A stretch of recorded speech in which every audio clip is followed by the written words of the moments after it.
Hey guys, I'm Yuvraj and I, and this is my video on the digital side.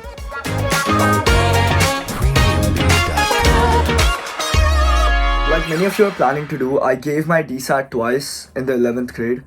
And when I started my SAT journey, the DSAT was relatively new. It was the first year. It had just been introduced. There were barely any resources out there. So I developed a ton of tricks to help me get through this. And that's what I'll be talking about today, but we'll get back to that later.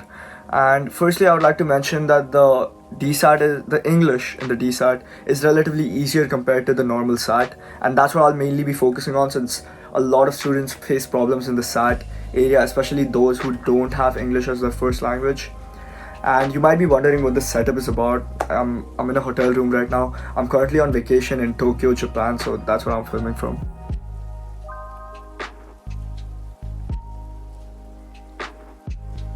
First and foremost, I'd like to talk about the fact that it's crucial that you drill the Khan Academy English DSAT prep. See, this is not just a suggestion, it's a necessity. I did this too, and you have to ensure that you watch all the videos, do all the quizzes, and repeat the unit test until you get everything right. Keep at it until you master everything. And the fact is that people say this is overrated, that the English DSAT Khan Academy, or just Khan Academy in general, is overrated, but it's actually really good. So the next step is to mimic testing conditions, and I mean this like in the most extreme way possible. So many people, including me, face this issue of their brain working slower in the morning, and I honestly hate it because every exam is in the morning. Well, the only way to make sure that this doesn't happen in the actual SAT is to have your brain get used to it. So how you're gonna do this is that you're gonna wake up at the time of the actual SAT. You're gonna eat the same breakfast, do all the same things that you do in the morning, have the same routine, and then sit and give the test with no distractions and try to mimic the test conditions in the most extreme way possible. And that's the only way you can train yourself to do this. Low practice test scores. I've heard about this a lot. So remember, your practice is always going to be challenging, it's always going to be tough. It's a journey of continuous self-improvement, and don't let a low practice test score demoralize you, because that it doesn't even matter. It's a practice test.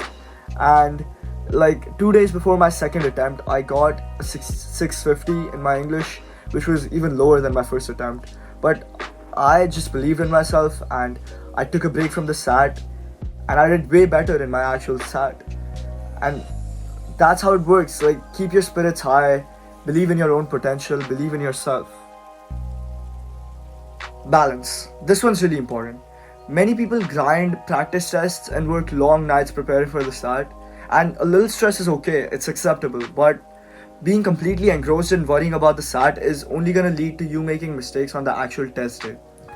See, remember, the SAT is just a part of your college application. It doesn't define your entire future.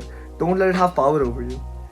Like, I'll give you my example. So on my first attempt, I was extremely stressed, and I worked till 2 a.m. the night before.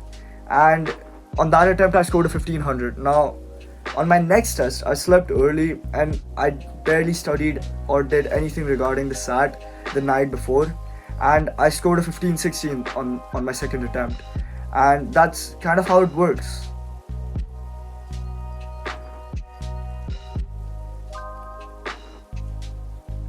So that's all for the tips. Let's move on to the tricks now. So the first one's gonna apply only to the math modules, but this is really important. So try substituting the options into the question to see which one's correct. Now, most questions you'll directly get your answer from this method, but there are some questions that are unsolvable without using this technique. And I'm pretty sure some of these exist in the Blue Book tests. So please try them out. And if you can't solve a question, then try to substitute the answers into the question. Okay, so the next trick is to be really strict with the English questions, and I mean this. Like, there's always going to be one misleading answer, one that's really similar to the actual answer, and it'll just try to get you confused. Especially in the note-taking questions, sometimes they give you extra information, sometimes they give you less information, sometimes they give you stuff that's not even in the notes. So just be extremely strict and make sure you're doing what the question asks you to do. Now, these questions are exceptionally tricky for those that are from non-native English-speaking countries, much like myself. But there's always a hint in the question, especially in the vocab questions. Like, there's always a phrase that has the exact same meaning as the correct answer, and all you have to do is identify it. I mean, it's not that easy, but yeah. This next trick is extremely important, and I want you to implement this no matter what. Basically, skip to the grammar questions and do them first.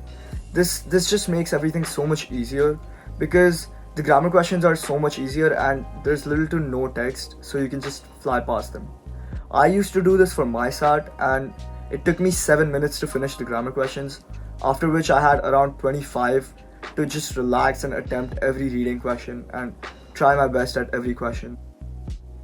And the final trick is to develop your own tricks. And I mean this because there'll be a million other people out there trying to teach you their tricks, their ideas, and trying to sell you their courses. But the thing is, the tricks you build on your own are what are going to take you to that next level. And that's the thing, that what you should do is observe questions and their patterns and understand their answers and try to make connections and use those connections to your own advantage. And the tricks you develop on your own are the tricks that you'll be able to understand and use most effectively, and that's what you should do. Now for the finale. This is not a tip, actually it's the complete opposite. Please don't apply this to your side. But like, I just want to share this about my experience because I feel like many of you might experience this or relate to this later on. So the thing is that a lot of the times when I try to apply the standard English conventions, the answer just never felt right. And later on it turned out that I was correct, the answer was wrong. Well, I was wrong, but you get the point.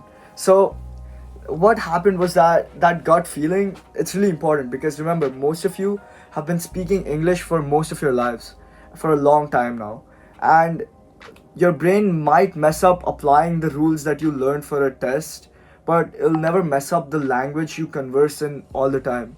So if you think you know English well enough, then sometimes you just have to forget the rules and trust your own gut. And well, that's it for this video. And if you want to watch more, then subscribe. I can never do this part right.